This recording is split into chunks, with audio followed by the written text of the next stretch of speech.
Hey folks, quick disclaimer about Greasy Says, my new show about being a game developer for 15 years who's brown. Okay, Greasy Says contains explicit language, adult situations, and viewer discretion is strongly advised. Right? Greasy Says is supposed to be a comedic take on what it's like to be in the gaming industry from my perspective, but I'm not out here trying to make people feel uncomfortable just for the sake of it. So, to sum it up, I have a potty mouth. Don't let your kids listen to this shit. And kings and queens above 18 only. Let's try that. All right? Lay is... Haha, let's get this party started. High def with the professional. Greasy Says. What's going on, beautiful people out there in Greasy Town, in the Greasy Sphere? My name is Greasy, a.k.a. Arturo Sandoval, a.k.a. M-Cue. Did he just say AKOA? And welcome back to Greasy Says. It's my show about being a brown game developer for 15 years, the experiences that I've had, the way I look at the industry, the way I survive within this industry. Because, you know, no matter where you work, no matter what career you gotta survive this motherfucker. You can't burn out. You can't get, emotionally unbalanced. You can't let yourself go because of the stresses of your career or the demands of your career. All right, so maybe you a youngster, maybe you a old head who lacks balance in a certain area. I aim to help, and at the very least, you can laugh at my foibles and have a great time at my expense. Which is, I think, why people listen to this in the first place, because it's funny to hear me fuck up and spill water all over my goddamn keyboard like I did last week, or listen to how my wife makes fun of me, or, crazy stories about my kid. Oh, speaking of, so I'm at the park the other day, right? And I bump into these people. Everybody's out there with their kids. I take my kid to the park, and I bump into these people, and this guy starts asking me all these questions. He's like, what's up? You live around here? Do you like it here? Blah, blah, blah, blah, blah. I'm like, huh? Why you asking me all these questions? Oh, yeah, that was nice. I was answering questions, just striking up conversation. It's still COVID times, right? So people are like I am personally dying to talk to a stranger. So motherfuckers out there must be dying to talk to strangers. So I'm a stranger. This motherfucker's trying talking to me. Hanging out in the park because, as a parent, you just looking for something else to do because you've been to this park 900 times this month already. There is no way that going down that slide is going to be any more exciting. There's no way that climbing up the stairs is going to be any more exciting. But your kid loves it, but you literally just standing there like... What time is it? Oh, it's 3:45? Okay, I'll wait 15 minutes. What time is it? 3:46! What the You know what I mean? Time crawls when you're at the playground. I mean, I love it, but it's true. So other parents are out here trying to drum up conversation and be entertained. So I end up talking to him and this guy and his wife, or his partner, or whatever you want to call it. And she says to me that she works in a non-profit that she runs, that is helping women in underprivileged countries, get further in their career and find funding and really important ass shit. You know what I mean? This is a major thing this woman is doing, helping people out in a real way. And I always think to myself when I bump into people like this, is like, what the fuck am I doing? What am I doing? I make video games. All right?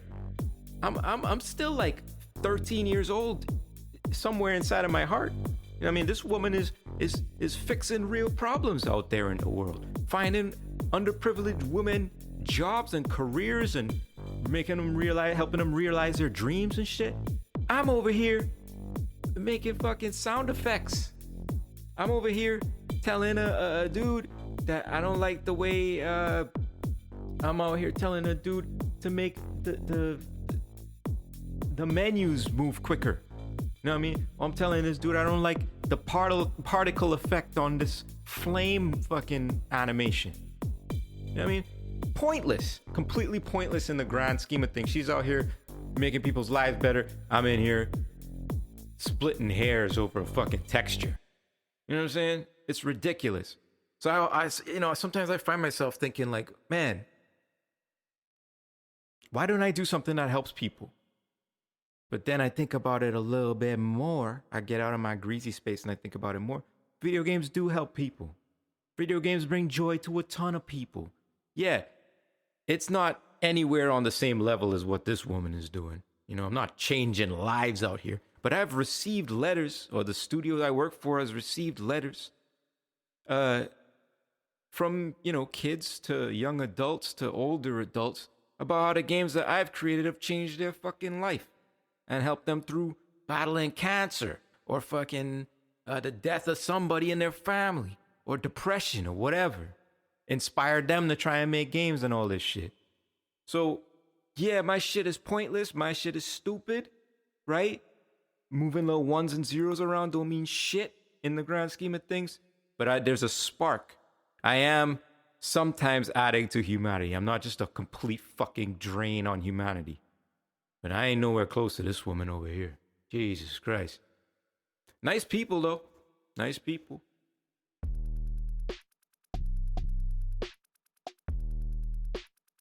It's getting to that time of year, y'all. It's getting to that time. I love this time of year. October, November, Halloween. I don't give a shit about Thanksgiving. But, fall is here. All the good games are going to start coming out. I mean, they got some fire coming out right now, for sure. One of which I will talk about in the show, for sure. But, this is the best time. Here's what I'm doing, right? Here's my plan. I am gonna definitely try to play more scary games during the Halloween season. Resident Evil 8, I haven't even bought that shit. I haven't read about nothing. I haven't read any reviews. All I know is about that big-titted white lady. Somehow she's important, but I know nothing else about this fucking game. I don't even know who the protagonist is. Is it the same dude from 7? With the one hand, they chopped his hand off. So, is he running around with one hand? He got a bionic hand now? What's going on? I don't know. I don't fucking know. And don't tell me, because I'm going to find out when I play the game for the first time when I buy it. And hopefully it'll be on sale, because paying $60 for a fucking game don't make no sense to me still. Call me old school. Fuck that noise. Why it can't cost 50? Why it gotta cost 60? You know how much 60 is? You know how much? I could get a little bit more than an 8. The Wii was some fucking $60. You know what I'm saying? Come on. You will regret saying that. But yeah, I'm psyched. Any other Halloween games I should be playing, y'all? Hit me up on TikTok, Instagram, or Facebook under greasysays, or on Twitter under M_CUE, that's M-Cue. And tell me if any Halloween games I should be checking out. Let me know, because I need to get scared. I love feeling scared. I already played Soma, so it'll come with that one. What else you gonna come with? I already played Dying Light. It'll come with that one. I didn't play Friday Night at Freddy's, but I've watched Let's Plays on Friday Night at Freddy's. I get it. I feel like I've already played that game. So don't come with that one. The Alien game, what is it? What was the name of that shit? Anyway, the good Alien horror game, I already played that. No, I don't care about no fucking multiplayer. Like, get the fuck out, GTFO. I don't care about multiplayer horror. I want single player horror. The horror is best when you're by yourself in a room, not when your fucking homies mouth breathing into the microphone in your ear while you're trying to be scared and shit. It's supposed to be a single player. That's how I like it. I like single player horror experiences. I think there's a new Amnesia game out. Is that the new one? The third one? Is that any good? Can anyone tell me? Because the second one, a Machine for Pigs, that shit sucked balls. The first one was dope as hell. But Machine for Pig, I'm good on that. I respect, Chinese House? Chinese Paper House? Chinese Red House? I respect them as developers. I know the lady who composes music and stuff, she's very talented. I forget her name. But that second one was garbage. I hope the third one is fire, because Soma was fire. So, yeah. But again, hit me up on social media. Let me know if there's any scary games that you played you think I'd enjoy. Thank you. Let's start the show. Today's key is brought to you by Adam. Hey, trust me, I got you, no doubt. Spring. Hey, Greasy. You ever doubt yourself? You ever doubt that you can make great games? How do devs deal with that self-doubt? Well, I mean, do you trust yourself as a developer? I didn't. For a long-ass time, I didn't. Sometimes I still catch myself doubting myself, doubting my abilities, doubting whether I make fire shit. I mean, I know, right? It's preposterous. There are many things that we encounter daily as we make games that causes us to doubt ourselves. Like, let's say you wrote a piece of music and you post the music for feedback, and the feedback is negative, right? And you see the feedback, you're like, my shit sucks. You may beat yourself up for a bit before you get back in the studio and crank out some fresher shit. I'm not the only one, am I? That feels that way. That happens to other people too. Maybe you like a new character artist and you work really hard on your first few sketches and then you post them in Slack or Discord or whatever the fuck, excited and hoping that people will like it on your team. And you may get a bunch of feedback about how many things are wrong with your sketch. The proportion seems off. They don't like the color of the cod piece. The hero didn't look enough like the art director. Some shit like that. But all of that happens in the span of 5 minutes when it took you a day and a half to create those fucking sketches in the first place. That feels pretty reductive, no? Maybe you've worked on a prototype or several prototypes for however long.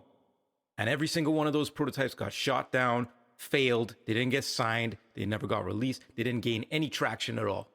That'll make you doubt your abilities as a game dev. No, like, can I actually make good games that people want to fucking sign? What the fuck, right? We might compare ourselves to more experienced developers who seem to have their shit together, who seem to have all the answers.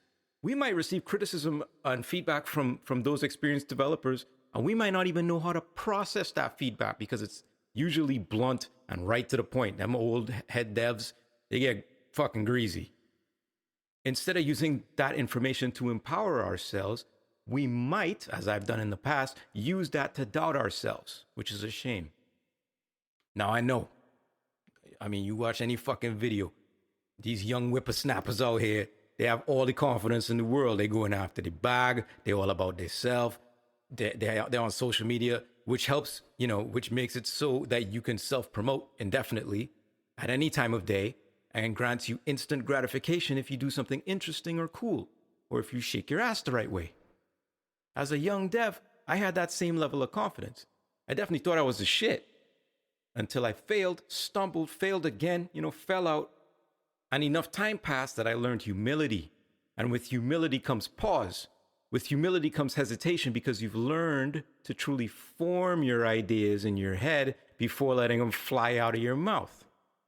But right, I'm not trying to go back into an oldies conversation here. I'm saying, if you live in that humble space, that space of humility long enough, receiving lots of criticism and feedback without flying off the handle, without telling everybody to go fuck themselves, and without that youthful self-confidence that you had, I think it can eventually wear you down, to the point where you doubt yourself. It seems silly, right? But think about it like this. If you've been dating a bunch of different people out, you've been out in a dating game for 2 years in a row, none of them really worked out. You never had a long-term relationship come out of these dating times, right?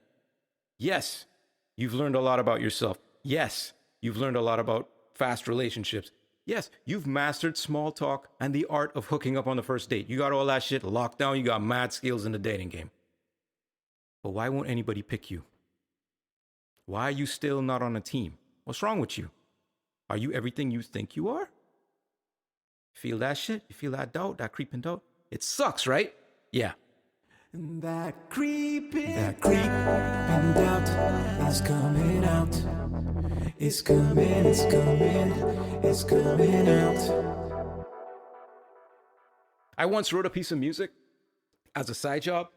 It was for this fucking nonprofit. The music was supposed to be heartwarming. I went to the drawing board and I wrote a song that was more sad, to be honest. It was more heart-wrenching than heartwarming. But it was one of those songs that your soul writes, you know what I'm saying? It's not a song that you manufacture. It's a song that just flows out of you. Now, that's all well and good for my hippy-dippy ass. You know what I'm saying? I'm like, take my little fucking mushrooms and dance around a fucking fire circle if I want to. But that's not what the client actually wanted. So I went back and wrote a heartwarming and frankly soulless piece of music. It emulated everything from their target that they wanted. They got what they wanted, and I got the fuck out of there, so great. But in the back of my head during that time, I felt like I had failed. I felt like I failed to create something that the client wanted on the first go around. I had only wanted to spend the time to make one iteration of this song and just nail it and move on. Instead, I had to go back and basically write an entirely new song. And for some reason, because I had set that expectation for myself, I lost trust in myself momentarily, and I didn't believe that I was able to create great work because I simply didn't nail the target on the first try. It sounds completely ridiculous in hindsight. And I eventually got over that feeling, but that doubt had an effect on my mental health at the time and on my feeling of self-worth. But here's the point. Months and months and months later, I submitted that song to appear on a soundtrack for a fundraiser. The song was picked up almost immediately by a legendary Japanese composer by the name of Akira Yamaoka. I mean, that's a big fucking name drop if you know video games.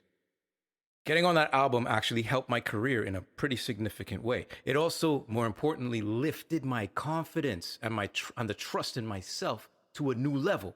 Just because some rinky-dink fucking nonprofit denied my song, Akira Yamaoka thought the shit was poppin'. So what's really fucking good? I want to tell all you developers out there to trust yourselves more. Your ideas are good.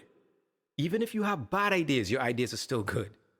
Just because someone doesn't get your idea doesn't mean it's not a good one. You feel me? Just because you get critiqued on the creations you make, it doesn't make those critiques more important than the work itself. Trust yourself to create great work, and you will create great work. Even if you're seniors and all those fuckers and the greats and all this shit, they don't get it right 100% of the time. They might be sleeping on you. People sleep on people all the time. It usually happens to the most talented people, and sometimes the introverts. They get slept on, straight up. But we should trust ourselves more as developers. We wouldn't be where we are in this industry if we weren't good at our jobs. If anyone has ever told you that they enjoyed your work, you're good at your discipline. I know, accolades and praise, they come along way less than criticism, especially in this industry. But it doesn't make criticism more important, especially when you're thinking about self-doubt and the mental health impact of trusting yourself. So I say, trust yourself and trust your decisions. Your mind and your heart is leading you down the right path, homie. Everyone else is outside of you, so how the fuck would they know what the right move for you is? Reflection. Trust yourself. There is so much noise out there, y'all. There is so much opinion out there. In games, in real life, everywhere, that cloud the trust in ourselves. It makes us doubt ourselves constantly. I think that's probably like a major thing in terms of mental health across the world for everybody right now. Is not thinking you're doing enough, not thinking you're crushing it, not trusting in your skills, downplaying your shit. For real. And in games, when you make games, these are long-term projects. So, you start with all of this great energy and the team has all this great energy, but you work on a project for 3 years, that energy is going to go down, man. That energy is going to go down. People are going to get a lot more harsh in their crit. People are starting to be assholes to each other. Agendas are surfacing, are revealing themselves. It can become a pretty toxic environment by the end of making a game if you're not careful. And part of that toxicity is you might start doubting whether you're doing a good job because you've been working on trying to solve this one problem. Like you're trying to solve the UI for this game, how the menus flow and look on this game for 3 years. And for 3 years, people have been telling you, I don't like this. I don't like that. I don't like this. I don't like that. That color's kind of fucking weird. Can you move this rectangle into this space over here? How do we feel about triangles? tearing your shit to pieces. You have to remain calm. You have to remain professional, right? You got to be able to take that shit. But fuck that. Because at some point, you're only human. You're going to snap. You're going to be like, I'm bringing an AK in tomorrow. you should not do that. Please don't bring in AKs. Okay? Don't do that. But you get my feeling. Like, that's the feeling. Constant feedback, constant crit for years at a time, working on this. Frankly, thing you probably had right in the first place. It can cause you to doubt yourself. It can cause you to doubt your abilities. Unless you're a vet. Unless you're a soulless vet. Are there people out there who just don't feel anything about criticism? Are you a developer? Reach out to me on fucking Greasy Says, TikTok, Instagram, Facebook, and tell me if you're one of those devs who is impervious to self-doubt. I want to meet you and your fantastic for the thing type skin or Cyclops skin. No. What's that guy's name? Colossus skin, where shit just bounces off of you. That's a superpower right there. What you play, what you play, what you play, what you playing, what are you playing? What you playing? Metroid motherfucking Dread. I didn't think I'm speechless. I'm speechless. Metroid Dread, y'all. The dreadest Metroid. The dreadest Metroid ever. Best Metroid game I've played since Super Metroid back on the SNES. What you know about Super Metroid? Nothing. That's right. No, for real. It's amazing. It's amazing. All right. Here's the thing. I just recently complained that $60 games are stupid. And I don't buy $60 games. I'm a hypocrite because I bought Metroid Dread, the dreadest of Metroids, for $63 and like 17 cents with Taiwan's taxes on there. Yes, I am a hypocrite. But guess what? I trusted myself that this game would be great. Okay, I watched maybe a couple of videos on what was coming. I had a feeling. I just had this feeling that it was going to be great. And I was absolutely right. So yay me. Trust myself more when it comes to being a hypocrite and buying $60 games. Yeah, I'm kind of full of shit on that one. But great game. It's fast. It's so fast. Metroid moves at 200. Metroid. Samus moves at 200 miles an hour. She's always running somewhere. Always. I love how fast it feels. You can fly through the levels even though they're really big very easily, especially once you get that ground slide popping. Oh my God, you're just jumping all over the place. So there's no wasted time in the game. You know, you don't feel like you're trudging ever. Even when you backtrack, you don't feel like it's a trudge because she moves so quickly and so fluidly. It's a joy to control Samus in that game. It's also very difficult. It punishes you. You know what I mean? Like when you mess up, you know what I mean? If you know anything about Ennies or Emmys, whatever it is, those things will mess you up. They could make you have to like turn off the console for a second and take a breath. So I like the difficulty, but it doesn't punish you for no reason. It's not like some Dark Souls bullshit where it's just impossible. There are patterns, just like Dark Souls, yes. You can learn them just like Dark Souls, yes. But there's no attack. Wait, no, there's no attack. You sure about this? That just completely kills you. Mm-hmm. Like for, one attack drains all your HP. Like Dark Souls? Except if you're fighting an enemy. Yeah. Anyway, quick audio nerd moment. Audio nerd, nerding out with audio nerd. In Metroid Dread, there's a character, I think it's the AI of your ship. It's called Adam. And the voice is very distinctive. It's a computerized voice.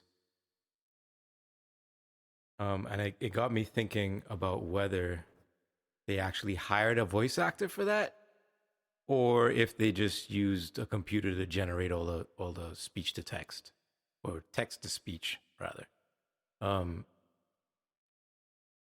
Anybody out there have any idea? It's not like you'll ever know unless I know somebody in Spain who works for the developer who made this game. I'll probably never find out.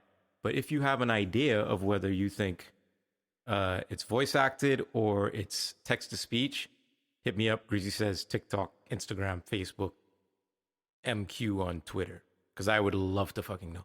But it got me thinking, if it is text to speech, think about how good of an idea in terms of efficiency that is for localization. You know, you change the script in the game. Traditionally, you have to go back into the studio and re-record all that stuff with the actors and all this time and money, and then you have to re-edit everything. But if you change the script and you just give it to text to speech, it's instantaneous and it's pretty much free. Yet another example of AI taking our fucking jobs. But the point is, when it comes to localization, you can just translate all the text and then feed it to the machine. And it's, boom, the whole game's in Spanish. You didn't have to hire another Spanish. You didn't have to scout for a Spanish actor. You didn't have to record a Spanish actor and all that stuff. You didn't have to mix. It must be so simple. And then you do the text to speech. Maybe you do it at runtime. Maybe the effects are running at runtime. So then you really don't need to do much. You don't have to spend the time implementing all of the Ys or Fmod or whatever effects that are going to run over that voice. I don't know. Well, I don't know. I might be full of shit on that one. I might be full of shit. I didn't think that one through. I take it back. Fellow audioners, do not descend on me. I take it back, okay?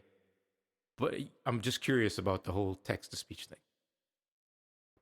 If it is that, I think it's a really genius move on Nintendo's part. I shouldn't just say Nintendo, though. I should say the actual developer. Hold on, let me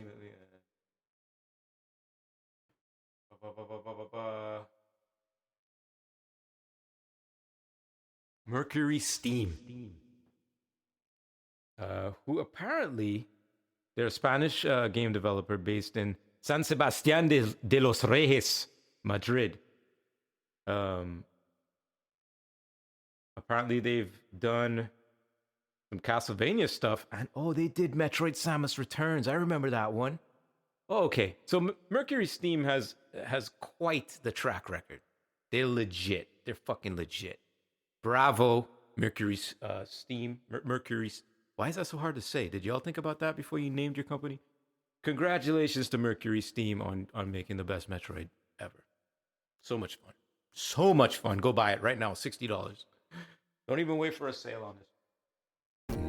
Dope or dumb? Completely random topic. I was searching around the internet the other day.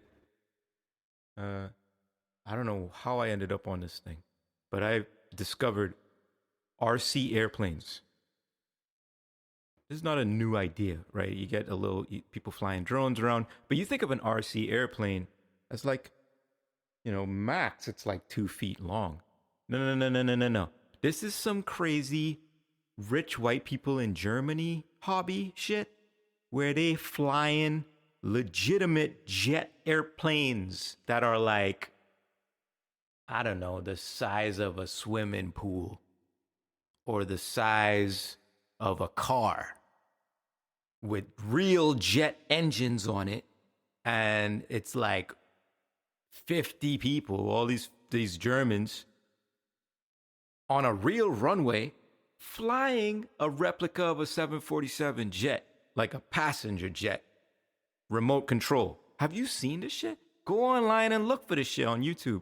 It's crazy. Like, they must be old pilots, or maybe they're like retired pilots or retired airplane technicians or something, and that's like a hobby for them. It's the most bizarre shit. Like, I can't even imagine how much these planes cost to make. And like, that's a hobby. Nobody's paying you to do this shit. There's no as far as I know, there's no competitive RC plane flying, commercial jet flying competitions and shit that are sponsored and you can get paid from, right? So this is just some fun shit that these German cats are trying to do. Totally bizarre, but cool at the same time. I respect it. You know, everybody needs a hobby. I need a new hobby for the winter because, like, I've been super into lawn care. So, and that's like, when you get into lawn care, you are dedicating a year of your life in preparation for the next year, right? So I've been prepping like crazy. My shit look green as a motherfucker right now. I mean, it has some problem areas, but we're going to figure that out next year. Talk about trusting yourself. You got to trust that all the seeds you plant, all of the mechanical aeration that you decided to undertake, all that shit's in preparation for the next year. So you got to trust that you did the shit right, or the shit might look busted come spring. So cross your fingers for me that my shit don't look busted come spring.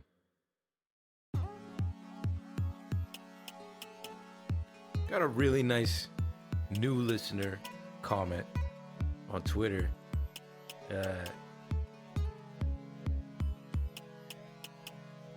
Let me find the thread. Check this shit out.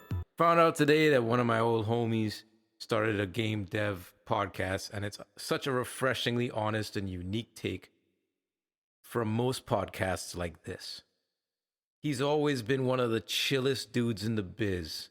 Nice to see him spreading his knowledge. Okay, that alone, I'm like, wow, how fucking cool is that? Chillest dude? Me? Chill? I do have that. I think I let a bunch of fucking mosquitoes in here, man. I think there's a bunch of mosquitoes in here. I can't have that. Anyway, as if that wasn't nice enough already, then this person follows up with, if y'all are looking for knowledge bombs from a dude that's been around the game dev block more than most and has a marginalized viewpoint but presents it all in a super entertaining package, this is the podcast for you. I mean, just call me Greasy Dread at that point. Yo, Robbie, love, respect, you know what I mean? I appreciate you. I really appreciate the comment and those wonderful words. You know, just keep spreading Greasy Says, y'all. More and more people can hear it. Bring people on board. I mean, Robbie's loving it. Let's fucking go. Okay, let's all go together.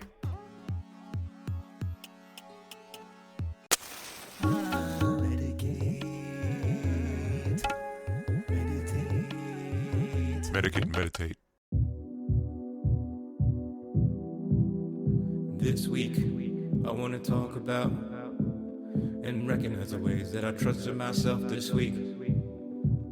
This month, this year, how did I trust myself this week?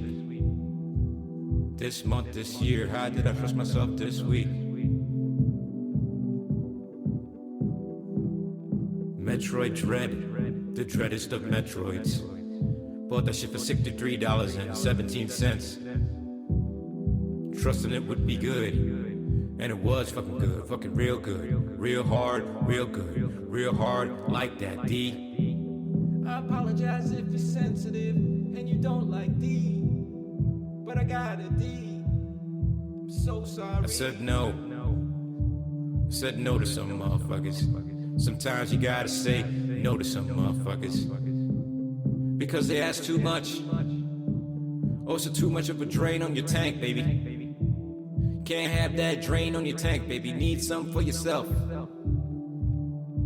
So I said no. Trusted myself, and I said no. Even though I might have hurt feelings, still fucking said no. Turned out I made the right decision. Turned out I made the right decision by trusting myself, just trusting myself, hey. Trusting myself, just trusting myself, y'all. We all gotta trust ourselves in this life. Trusting myself, trusting myself, yeah.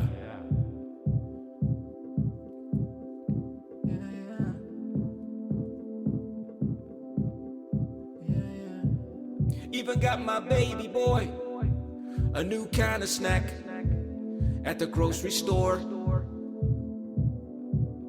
I wasn't really sure if the shit would pop off or if he would throw it on the ground. But he fucking loved it.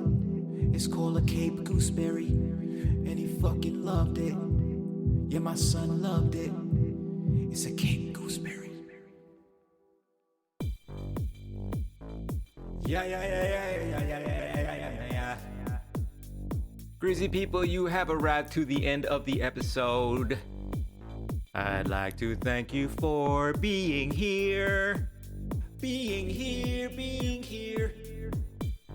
Thanks to Adam for writing in and requesting a key. That was fun to do a key. Remember, you can reach out to me on all the social media, Greasy Says on TikTok, Instagram, Facebook, and tell me what key you want the show to be in. Doesn't matter if you're a musician or not. Just fucking Google keys, harmonic keys, and pick one and fucking send it to me. I don't give a shit.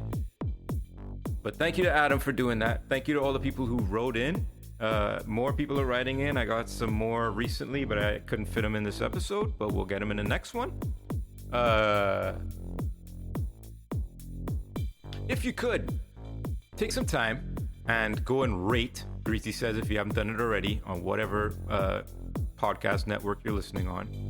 And if you have the time, if you fucking so choose, I'm not twisting your arm. I don't even know where your arm is right now, so I can't do that. But if you could, send an episode to a friend. Send your favorite Greasy episode to a friend. If you thought to yourself, people should listen to this. This guy's making a lot of sense. Or this guy doesn't know what the fuck he's talking about. People should listen to this so we can make fun of him together. Send it to that person so y'all can do what you need to do together. It'll broaden your social circle. It'll broaden my reach. People will find out about the show. And we'll all grow the greasy population. Because I want greasiness to just be rampant. Just rampant greasiness everywhere. And we can only do that if more people know about Greasy Says. So, thank you for listening, and I'll see y'all in 2 weeks. Oh, it's gonna be Halloween. Spooky, happy Halloween, everybody. Fucking best time of year. Maybe next season I'll do an episode like that's Halloween based. You know, I'm just getting this thing started. Maybe I'll have my shit together next season. So next year in October, maybe I'll do a Halloween episode and I'll make it real spooky. Because I love spooky. Greasy people. Thanks for coming out. Remember, like, subscribe, comment, give me feedback, tell me to go trust myself. And until next time, it's me, Greasy. And I'm checking out with that room key.